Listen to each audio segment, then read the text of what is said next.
মহাভারতের কথা অমৃত সমান প্রবীর চ্যাটার্জি বলে শোনে পুণ্যবান। নমস্কার আপনাকে। মহাভারতের কথা দ্বিষষ্ঠী পর্বে আপনাকে স্বাগত। এর আগের পর্বে শুনছিলাম কুন্তী সূর্যের ঔরসে এক পুত্রের জন্ম দিয়েছেন। সূর্যদেবের প্রতিশ্রুতি অনুযায়ী সেই পুত্র সূর্যের কবচ এবং কুণ্ডল নিয়ে জন্মেছে। তার চেহারাও সূর্যের মতোই দীপ্তিমান এবং বলশালী। কিন্তু হায়, প্রথম সন্তান জন্মানোর আনন্দটুকু অনুভব করতে পারলেন না কুন্তী। সমাজের থেকে নিজের পুত্রকে লুকোবার জন্য তাকে জলে ভাসিয়ে দেওয়ার সিদ্ধান্ত নিতে হলো এই অসহায়া মাতাকে।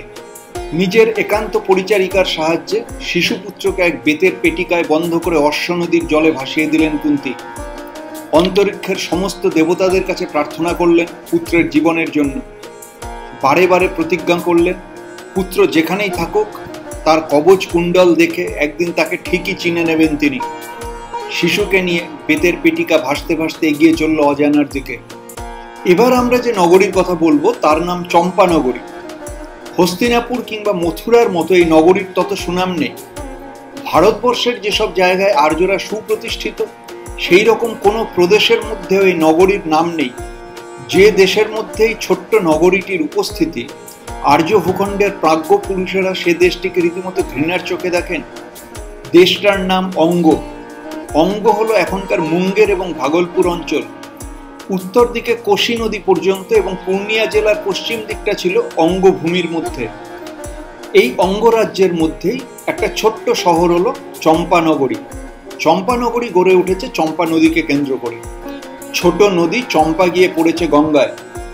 আমাদের এই ঘটনার সময় চম্পানগরীর মালিকানা ছিল হস্তিনাপুরের দখলে, আর চম্পা নদী ছিল অঙ্গ দেশের সঙ্গে মগধ দেশের বিভেদ রেখা। গঙ্গা আর চম্পা নদী যেখানে মিলেছে তার ঠিক ওপরেই চম্পা নগরী। গঙ্গা চম্পার মিলনের স্থানটি বেশ বড়, জলও এখানে অনেক। আমাদের এই ঘটনার দিনে প্রৌঢ় বয়সের দুটি নারী পুরুষকে গঙ্গা চম্পার সঙ্গমস্থলের কাছে দাঁড়িয়ে থাকতে দেখা যাচ্ছে। এদের মধ্যে পুরুষটি আগে হস্তিনাপুরের রাজবাড়িতে চাকরি করতেন। অন্ধ রাজা ধৃতরাষ্ট্রের রথ চালাতেন তিনি। তখনকার দিনে যাঁরা ক্ষত্রিয় রাজা রথের সারথি হতেন তাঁদের সম্মান ছিল খুব। তাঁরা একদিকে যুদ্ধবিদ্যায় পারদর্শী হতেন এবং অনেক সময় মন্ত্রিসভাতেও তাঁদের আসন থাকত। এই মানুষটি মহারাজ ধৃতরাষ্ট্রের রথ চালনাই শুধু করতেন না, একটি অন্ধ মানুষকে নিরন্তর সাহচর্য দিতে দিতে তিনি ধৃতরাষ্ট্রের পরম বন্ধু হয়ে গিয়েছিলেন। প্রৌঢ়ত্বের শেষ পর্যায়ে পৌঁছলে ধৃতরাষ্ট্র এই মানুষটিকে ভৃত্যের বন্ধন থেকে মুক্ত করে স্বাধীনভাবে থাকতে দেন চম্পানগরীতে। কিছু জমি জায়গাও দেন অবসর কাটানোর জন্য। এই মানুষটির নাম অধিরথ। তার স্ত্রীর নাম রাধা। তার বয়স অধিরথের চাইতে অনেকটাই কম বলে মনে হয়। তাছাড়া তাকে দেখতেও খুব সুন্দর। চম্পানগরীতে সুখাবাস লাভ করেও অধিরথের মনে খুব একটা সুখ নেই, কেননা এই প্রৌঢ় বয়সেও তার কোনো পুত্র সন্তান হয়নি, কন্যা সন্তানও নয়। অধিরথ আজ তার পরিবারের সঙ্গে গঙ্গা চম্পার সঙ্গমে এসেছেন, বলা উচিত গঙ্গায় স্নান করতে এসেছেন। হয়তো এই গঙ্গা স্নানও কোনো নবীন পুণ্য লোভে, যে পুণ্য এই প্রৌঢ় দম্পতির কোলে একটি পুত্র এনে দেবে। অধিরথ ভার্যা অনেক পূজার্চনা করেছেন, অনেক মন্দিরে অনেক দেবতার কাছে পুত্র চেয়েছেন, কিন্তু এখনো পুত্রের মুখ দেখতে পাননি তিনি। সংসার কর্মে উদাসীন দম্পতি আজ তাই গঙ্গা স্নানে এসেছিলেন। অধিরথ গঙ্গার পাড়ে বসেছিলেন, পাশে দৈতা ভার্যা রাধা। হঠাৎই গঙ্গার স্রোতের মধ্যে লতা জালমণ্ডিত একটি অদ্ভুত বস্তু ভেসে আসতে দেখলেন রাধা। স্বামী অধিরথ তত গা করলেন না, কি না কি ভেসে আসছে। উত্তর ভারতের অনার্য পুরুষেরা কখনো মৃত শিশু পেটিকার মধ্যে পুড়ে জলে ভাসিয়ে দেয়।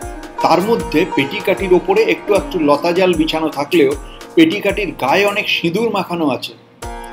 অধিরথ ব্যাপারটায় গা করলেন না, কিন্তু শক্তপোক্ত লতার বাঁধনে বাঁধা সিন্দুর লিপ্ত পেটিকাটি দেখে অধিরথ ভার্যা রাধার মনে অন্য প্রতিক্রিয়া হলো। পেটিকাটি দেখে তার মনে হলো কোনো কিছু বিশেষভাবে রক্ষা করার জন্য এমন শক্ত করে পেটিকাটি লতার জালে বাঁধা রয়েছে। আর ভারী আশ্চর্য, গঙ্গার গভীর নীর তরঙ্গ ভঙ্গে পেটিকাটি ভাসতে ভাসতে অধিরথ ভার্যার দিকেই আসছে।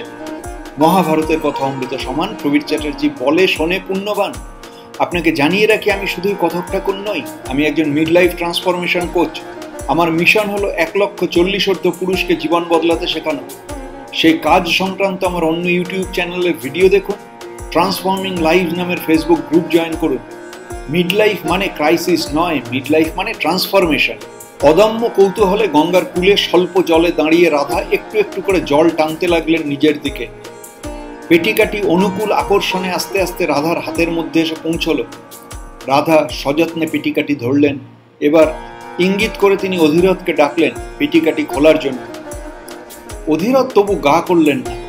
অপত্যহীন এক রমণী জলের মধ্যে খলবল করে ঘুরে বেড়াচ্ছে, জল টানছে, এটা সেটা ধরছে, এতে তার সময় কাটছে ভালোই, হয়তো এমনটি ভেবেই তিনি বসেছিলেন। কিন্তু পেটিকাটি হাতের মধ্যে পাওয়া মাত্রই কৌতূহলী রাধা চিৎকার চেঁচামেচি করে গঙ্গার নিস্তব্ধ তীরভূমি মুখর করে তুললেন। অধীরথ আপন স্তব্ধতা ভেঙে উঠে পড়তে বাধ্য হলেন। তাছাড়া পেটিকার মধ্যে কি আছে সেটাও তো ভাবনার কথা।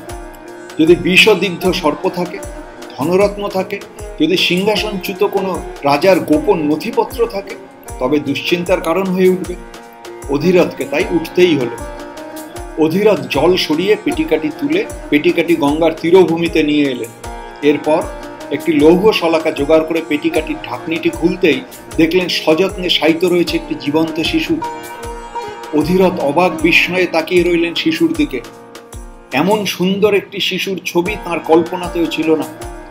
উদয় সূর্যের আভাস শিশুটির গাত্রবর্ণে, বুকে সোনার বর্ম আঁটা, কানে সোনার কুণ্ডল জন্মলগ্ন।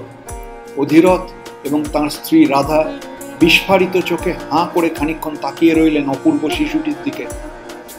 অধীরথ এবার আস্তে আস্তে শিশুটিকে কোলে তুলে নিলেন।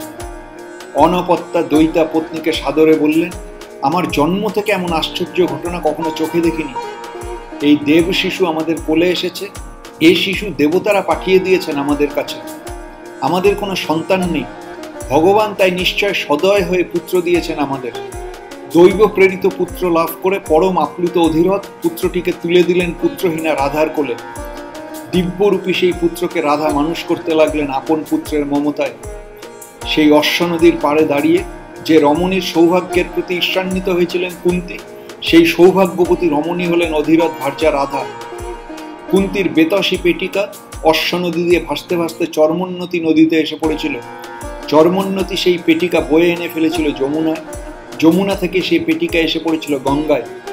কুন্তীর পুত্রটি এতকাল আপন গর্ভে ধারণ করে গঙ্গা তাকে মুক্ত করে দিলেন অনেক দূরে চম্পানগরীতে, হস্তিনাপুরের এক পূর্ব অধিকৃত স্থানে। এইভাবে কোনো এক সূত্রে আগেই যেন কুন্তীর যোগাযোগ ঘটে গেল হস্তিনাপুরের সঙ্গে। তারপর কি হলো সে গল্প শুনুন মহাভারতের কথা 63 পর্বে। মহাভারতের কথা অমৃত সমান, প্রবীর চ্যাটার্জি বলে শোনে পুণ্যবান।